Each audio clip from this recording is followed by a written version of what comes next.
Di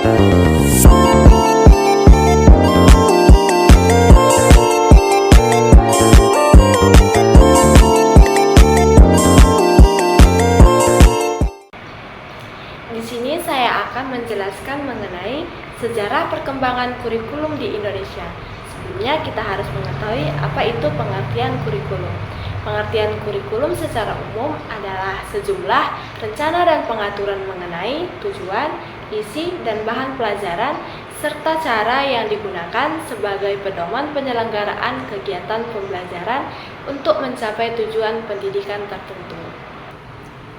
Kurikulum pertama yaitu kurikulum tahun 1947 atau Rencana Pelajaran tahun 1947, yaitu kurikulum pertama setelah kemerdekaan Indonesia yang dibuat pada tahun 1947 dan mulai dilaksanakan pada tahun 1950.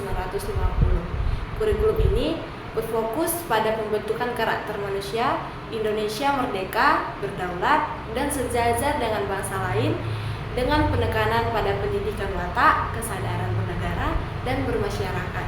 Pancasila mulai ditetapkan sebagai asas pendidikan.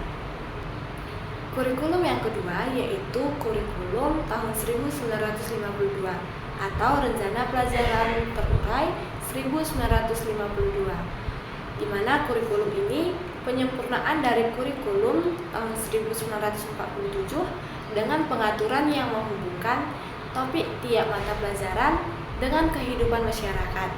Guru hanya mengajar satu mata pelajaran saja dan kurikulum ini mulai mengarah pada sistem pendidikan nasional.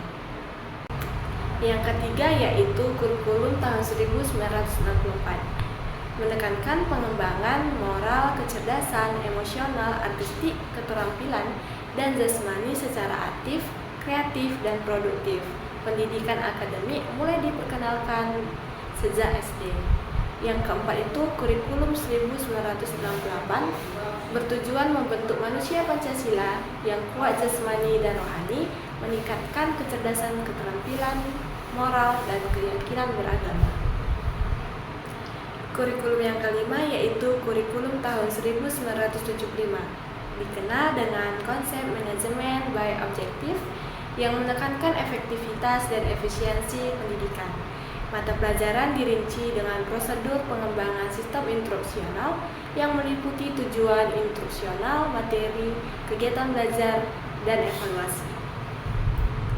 Yang keenam, kurikulum tahun 1984, penyempurnaan dari kurikulum tahun 1975 yang memperkenalkan pendekatan proses keterampilan. Model pembelajaran cara belajar siswa afektif diperkenalkan untuk mendorong siswa aktif dalam proses belajar. Yang ketujuh, kurikulum 1994 berfokus pada pengembangan kompetensi dasar dan peningkatan mutu pendidikan melalui pendekatan sistematik dan terpadu. Yang kedelapan adalah kurikulum 2004, pendekatan yang lebih terbuka dan reformatif, menekankan pada penguasaan kompetensi yang relevan dengan kebutuhan peserta didik dan perkembangan zaman.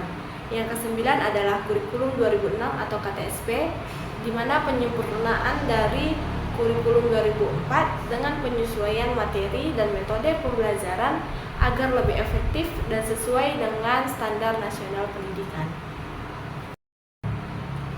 Yang ke-10 adalah kurikulum 13 atau K13. Kurikulum yang menekankan pada pengembangan kompetensi sikap, pengetahuan, dan keterampilan secara terpadu. Kurikulum ini juga mengintegrasikan pendidikan karakter dan pendekatan saintifik dalam pembelajaran. Yang ke-11 adalah kurikulum merdeka sejak tahun 2022 sampai sekarang. Kurikulum terbaru yang memberikan fleksibilitas lebih besar kepada sekolah dan guru dalam menentukan materi dan metode pembelajaran sesuai kebutuhan peserta didik dan konteks lokal.